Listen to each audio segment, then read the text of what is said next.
Olá, viajar sem precisar sair do lugar. É assim que muitos definem a sensação ao ler um livro. Seus amigos tigres recebiam às vezes que ele era muito medroso. O sucesso dos youtubers, artistas do mundo digital que também investem em literatura. O avião tá ligando, a hora que ele mais faz barulho, parece que ele realmente vai explodir. Eu tenho medo. Uma entrevista com Cristina Sleiman, advogada, pedagoga e mestre em sistemas eletrônicos de educação. Se as pessoas estão mais adeptas à tecnologia, então vamos utilizar a tecnologia para fins de auxiliar e facilitar. Tudo isso e muito mais a partir de agora no programa que une a TV Cultura e a Ordem dos Advogados do Brasil, Seção São Paulo.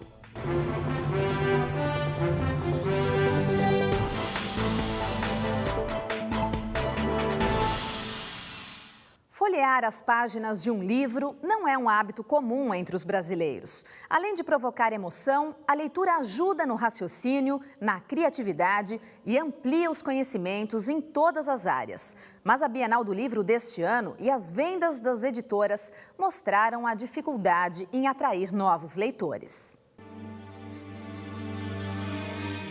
Para saber das condições de acesso ao livro no Brasil, precisamos da matemática. A quarta edição da pesquisa Retratos da Leitura, feita pelo IBOP e o Instituto Pro Livro, entrevistou 5.012 pessoas em 2015. Quase não tínhamos livros em casa e a cidade não tinha livraria. É considerado leitor aquele que leu inteiro ou em partes pelo menos um livro nos últimos 3 meses. Em 2011, 50% dos entrevistados se declaravam leitores. Em 2015, o número aumentou para 56%. São quase 105 milhões de pessoas. Os números de leitores no Brasil, eles vêm melhorando, né? Nós temos mais leitores no país, nós temos mais crianças na escola, enfim, nós temos mais adultos no ensino superior. B-O-L-O, bolo. Esses números melhoram, a gente pode ficar assim animado, mas também não muito, porque de fato tem dados aqui, por exemplo, que 1/4 dos brasileiros não compreende um texto. E a pesquisa revelou mais. 32% dos não leitores disseram que falta tempo para a leitura. 28% alegaram que não gostam de ler. E 30% dos entrevistados nunca compraram um livro. Tem um número nessa pesquisa que nos deixou mais impressionados, que 67% desses não leitores disseram que jamais foram incentivados para a leitura. A leitura a gente sabe que é hábito, né? Então, se não tiver o incentivo nas casas das pessoas, nas escolas, dificilmente nós vamos conquistar esse leitor.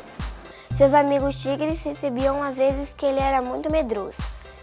Que lê pouco se comparado aos outros países, nem 5 livros por ano. Leitura é conteúdo, não é só lazer, né? E também não é só conhecimento. Mas eu acho que a leitura te traz conteúdo, né? Eu acho que ela te ajuda a ser um cidadão mais consciente dos teus direitos, mas também das tuas obrigações. Isso você vai adquirindo. O quintal de nossa casa era grande, mas não tinha galinheiro, como quase toda casa de Belo Horizonte naquele tempo. Durante 10 dias, a Bienal Internacional do Livro reuniu em São Paulo as principais editoras, livrarias e distribuidoras do país.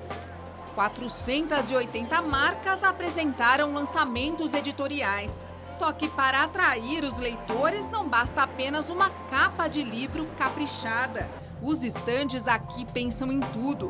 O preço tem que ser pequeno e a realidade bem grande. O que poderia, tem hoje, né, que está mais na moda, o que a gente poderia trazer para uma coisa para crianças de 3 até uns 10 anos? A gente se deparou com a tecnologia de realidade aumentada. Então, por que não trazer isso daí, né, para personagem? E de forma que a gente pudesse evoluir esse projeto para que a gente pudesse trazer cenários, trazer animações e fazer com que as crianças despertem para a leitura. Cachorro com medo de gato, coisa que nunca se viu. Nós, brasileiros, gostamos mesmo desse contato, de sentir cada página de um livro até chegar no fim para saber o fim da história. Mas falando em tecnologia, existe um mercado que está em expansão, são os e-books. Nos Estados Unidos, 30% dos livros já são digitais e no Brasil esse mercado corresponde a cerca de 5%. Na tela ou no papel, o importante é ler. Com a palavra, crianças e adolescentes que já despertaram para a leitura. Eu gosto muito de livros de ficção, fantasia, essas coisas, tipo Harry Potter, sabe? Eu gosto muito. Faz o livro, você aprende mais, você se diverte, você tem criativa. Às vezes até livro que espanta esse susto que você tem, medo, essas coisas. Comprei um monte de livro para mim, para o meu irmão, para minha irmã. Mas nem tudo flui tão bem como uma história. Em 10 anos, o faturamento do mercado editorial brasileiro encolheu 12,5%, de acordo com um levantamento da Fundação Instituto de Pesquisas Econômicas. Em 2016, os preços dos livros aumentaram e o número de exemplares vendidos caiu. O Brasil tenta virar essa página com o Plano Nacional do Livro e Leitura, instituído em 2011 por meio de um decreto presidencial. O plano tem 4 eixos: democratização do acesso, fomento à leitura e à formação de mediadores, valorização institucional da leitura e desenvolvimento da economia do livro. Essa leitura ela acaba sendo um meio para aquisição efetiva de outros direitos, que aí sim são garantidos pela Constituição. Só o direito à educação. Como é que uma pessoa vai se educar se ela não está lendo? O direito a ter acesso à cultura, música, cinema, livro, gravura, enfim, tudo isso é uma leitura. Isso são as nossas fontes da cultura. O Tony já está fazendo a parte dele. Em meio aos estandes gigantes da Bienal, a exposição de sua obra é bem simples, dentro de um guarda-chuva. Eu abro nas praças, próximo de escolas, de universidades. É um estande que se adaptou ao gosto popular. O número de adultos analfabetos no Brasil passa dos 10 milhões, contingente superior à população de vários países. É preciso avaliar muito bem o que anda fora da ordem na educação.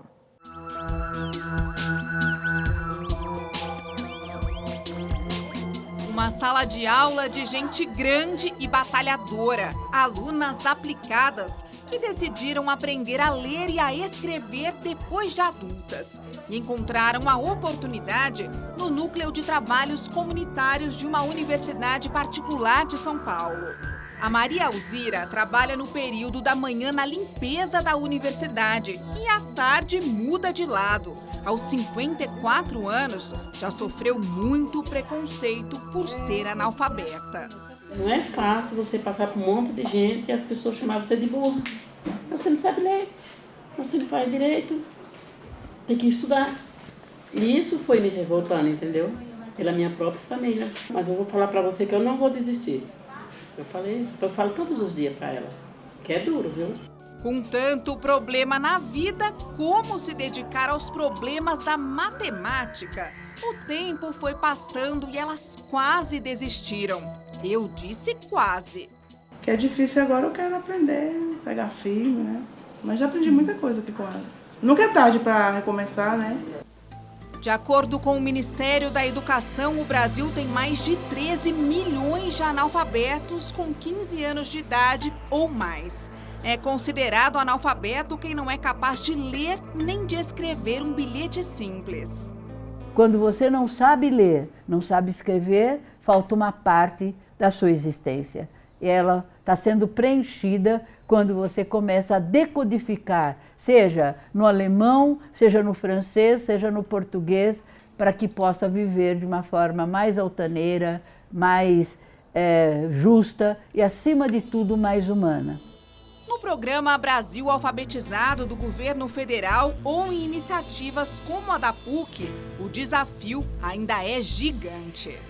Saber ler é uma dimensão do saber escrever.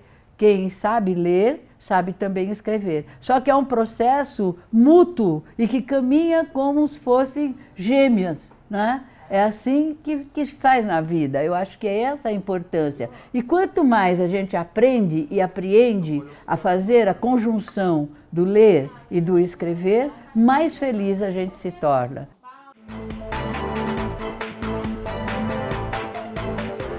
Oi, meu nome é Fabiana. Algumas cidades do Brasil não têm nenhuma biblioteca pública. De quem seria a responsabilidade? A responsabilidade é dos gestores, porque existe uma lei de 2010, a Lei 2244, que prevê a universalização das bibliotecas em todos os sistemas de ensino, sejam eles da rede pública ou da rede privada. Então, se for uma escola da rede municipal, o responsável é o prefeito. Se for uma escola da rede estadual, o responsável é o governador. E se for uma escola da esfera federal, né, será a presidência da República. E se for uma escola privada, né, as mantenedoras das escolas privadas. Então, todos eles têm a obrigação, até 2020, no bicentenário da independência, de universalizar a educação. Jovens se tornam celebridades para seguidores do mundo digital. E o interessante é que os chamados YouTubers deixaram um pouco de lado a tecnologia e colocaram suas experiências no papel. Mais um sucesso garantido.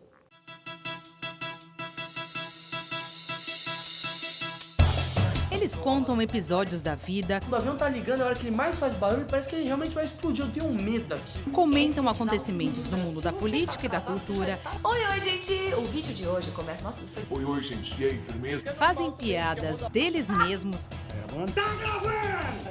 Criam tutoriais de maquiagem e ensinam receitas culinárias. Tudo ao alcance de um clique. Oi, como vai você? Bom, voltei a usar óculos agora, porque eu tenho que usar óculos. A curitibana Kéfera Buchmann, de 22 anos, é hoje uma das principais estrelas brasileiras no YouTube, os YouTubers. Ela tem cerca de 4,5 milhões de seguidores em seu canal. Oi, gente! Meu Deus, mas que saudades que eu estava de vocês. Vem cá dar um abraço na tia, tudo bem? Tudo bom? De olho nesse sucesso, as editoras nacionais estão apostando cada vez mais em levar esses fenômenos da internet para as páginas dos livros. E os resultados já rendem bons frutos. 4 dos 10 autores que lideram a lista de best-sellers deste ano no Brasil são YouTubers. Na edição deste ano da Bienal do Livro em São Paulo, uma parte da programação diária foi reservada para os YouTubers, que arrastam fãs enlouquecidos por onde passam. Uma das palestrantes foi Isabela Freitas, de 25 anos. A mineira já lançou 2 livros e vendeu quase 1 milhão de exemplares. Eu gosto de produzir conteúdo que surpreende, o livro surpreendeu e eu não tenho problema em falar da minha vida, eu falo mesmo, deu errado, e vou falando, vou contando história. A galera gosta muito mesmo desses assuntos, assim, contando meus podres, né? Nos 2 livros, a protagonista e alter ego aprende a ouvir os próprios sentimentos e a desapegar, temas que fascinam as jovens. Pela mensagem que ela passa para as pessoas, como ela ajuda com os livros e com o blog dela. PC Siqueira, outro fenômeno brasileiro da internet, também está surfando nesta onda. Oi! No meio deste ano, ele lançou o PC Siqueira Está Morto, escrito pelo jornalista Alexandre Matias.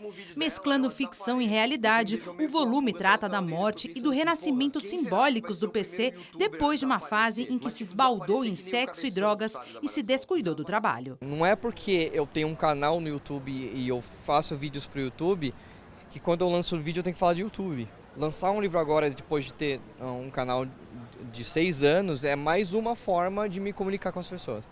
O livro campeão de vendas no mundo inteiro ainda é a Bíblia Sagrada. Fique por dentro.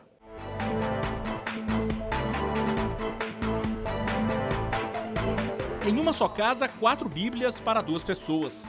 Esta é a minha, toda grifada, cheia de santinhos. Essa aqui é do meu marido quando era solteiro. Tá com o nome dele gravado, que os pais dele deram. Esta aqui a gente comprou, que é nossa aqui de casa, para ter mais uma que é o nome, essa aqui é de Jerusalém. A gente precisa de ler e estar todos os dias fazendo orações, interpretando para a gente poder seguir a palavra de Deus. Famílias assim mantêm a Bíblia no topo da lista do livro mais vendido no planeta. 34 milhões de unidades foram distribuídas em 200 países só no ano passado. No Brasil, mais de 11 milhões entre as versões católica e a evangélica. No mundo todo, quase 4 bilhões de pessoas têm uma Bíblia disponível em sua língua nativa. Elas lotam as prateleiras das livrarias. Estão também em quartos de hotéis mundo afora, onde 35% dos hóspedes afirmam ler o livro. O produto parece não ser afetado pela crise, nem sair de moda. Com o passar do tempo, ganha novos formatos. Tem para jovens com desenhos inspirados nos mangás. Tem com letras grandes para facilitar a leitura. E versão para crianças, ilustrada com os personagens da Turma da Mônica, de Maurício de Souza. O texto é o mesmo, traduzido do aramaico, grego ou hebraico para o português.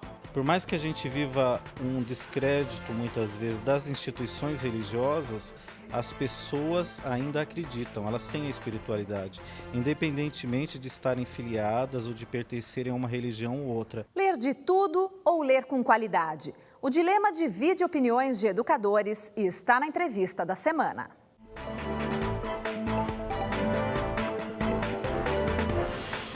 Nossa entrevistada é a pedagoga e advogada Cristina Sleiman. Cristina é presidente da Comissão Especial de Educação Digital da OAB São Paulo. Doutora, qual que é o papel da tecnologia nesse país onde 56% da população se declara leitora? Ela tem um papel de facilitador e de incentivador da leitura, né? Não apenas do aprendizado, porque ela pode ser utilizada sim como uma ferramenta de aprendizagem, como auxílio e apoio. É muito mais fácil hoje, até por uma rede social, nós termos acesso a notícias, a um livro que está sendo lançado, a uma resenha, né, de um livro, alguma coisa nesse sentido. Então a tecnologia ela vem para facilitar, no meu entendimento, né? E essa tecnologia não compete com um livro, um tablet, por exemplo, levado para a sala de aula? Ele não vai concorrer ali com a atenção que o aluno poderia dedicar a um livro, dedicar à leitura? Eu não vejo como uma competição e nem vejo como um roubar o lugar do outro, mas sim como um complemento. Se as pessoas estão mais adeptas à tecnologia, então vamos utilizar a tecnologia para fins de auxiliar e facilitar. Então nós temos hoje, ela acaba facilitando o acesso até mesmo à leitura, porque nós temos e-books. Na questão financeira também ela traz uma influência, porque eu posso comprar o livro digital, ele pode acabar sendo mais barato do que um livro físico, né? O material impresso e tudo mais. Então, ele tem muitos aspectos que podem sim ajudar e não competir. Como que esse incentivo deve acontecer na escola? A gente muda o hábito através da cultura, né? Então, é uma questão que a gente tem que trabalhar desde cedo, e eu digo isso desde pré-escola, já sentar com as crianças, ter um livrinho na mão, ensino fundamental, ensino médio. Isso não é de um dia para o outro que se muda, né? O brasileiro não tem por hábito porque falta também muito incentivo. Entre os fatores que se enumeram para explicar por que o nosso país ainda é um país de poucos leitores, estão a alfabetização tardia, a falta de investimento, falta de vontade política e a gente ter uma cultura mais oral do que textual. Qual que a senhora acha que pesa mais? Então, eu acho que é um conjunto, todos eles pesam, né? Desde a falta de vontade política, até a falta de cultura realmente, essa nossa cultura muito mais oral, eu acho que é o conjunto de todos que acabam pesando e fazendo diferença. Por isso que o incentivo é essencial. E nisso eu já faço um aporte aqui que as escolas têm um papel essencial nessa questão, né? Porque se o brasileiro não tem essa cultura, se isso não vem de casa, a escola pode sim, ela tem a missão educacional, além de atender uma legislação existente que obriga as escolas a terem uma biblioteca com um exemplar para cada aluno, ela pode sim incentivar atividades que façam com que o aluno pesquise na biblioteca, leve esse livro para casa, que o próprio aluno dissemine isso em relação aos seus amigos, aos seus parentes e toda a comunidade. Afinal, é uma questão de falta de hábito ou de falta de acesso? No Brasil é um pouco complicado dizer se é uma questão de hábito ou de acesso, porque se enquadram os dois, né? O brasileiro não tem cultura de leitura e para algumas situações, para algumas determinadas, eu diria assim, que nem toda a população tem acesso, né? Então aqueles que têm, muitas vezes não têm o hábito de ler, e aqueles que gostariam de ler não têm acesso. Então fica um pouco complicado a gente separar e dizer se é um ou se é outro. Para determinada população é um, para determinada população é outro. Oi, meu nome é Gustavo. Eu gostaria de saber quem deveria incentivar a leitura. A escola, o governo ou os pais? A leitura começa como uma prática dentro de casa, mas ela se expande também para a escola. É importante que a escola também incentive a leitura, daí o porquê de existir essa legislação de 2010, que determina a universalização das bibliotecas e espaços de leitura. A opinião agora é do presidente da OAB São Paulo, Marcos da Costa.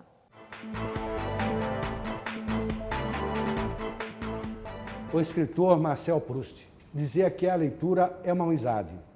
E para alimentar essa amizade é preciso ter acesso a livros, o que ainda é difícil para boa parcela da população mundial.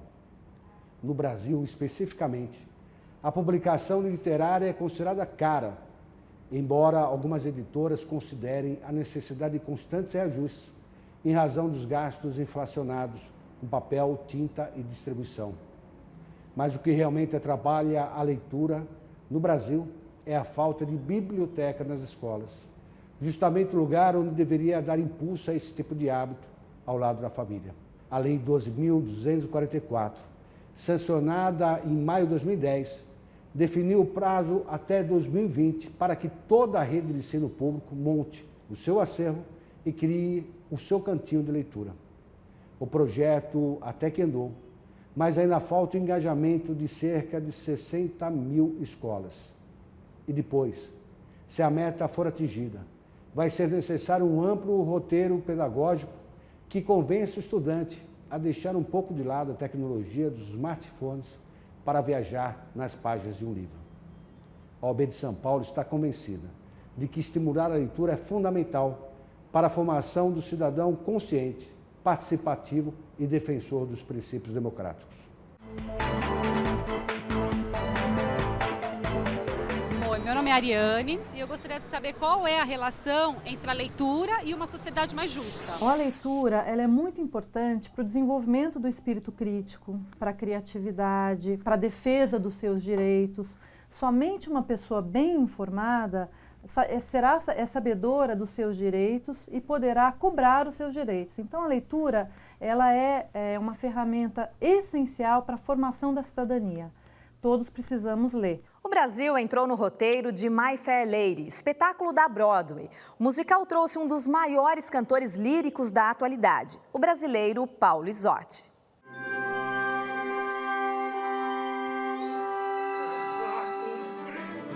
Uma vendedora de rua, praticamente uma mendiga, que se transforma numa dama da alta sociedade. Ou melhor, é transformada com a ajuda de um professor desconhecido. Este é o enredo de My Fair Lady, um dos mais famosos musicais da Broadway.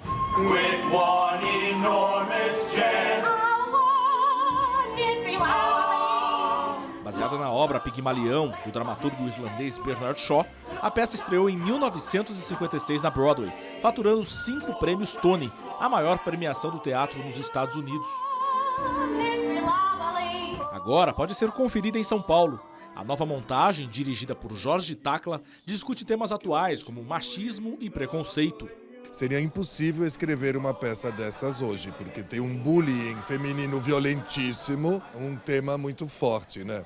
Mas com muito humor. Hoje seria totalmente politicamente incorreto, mas foi escrito de uma maneira tão brilhante, tão delicada, que comove.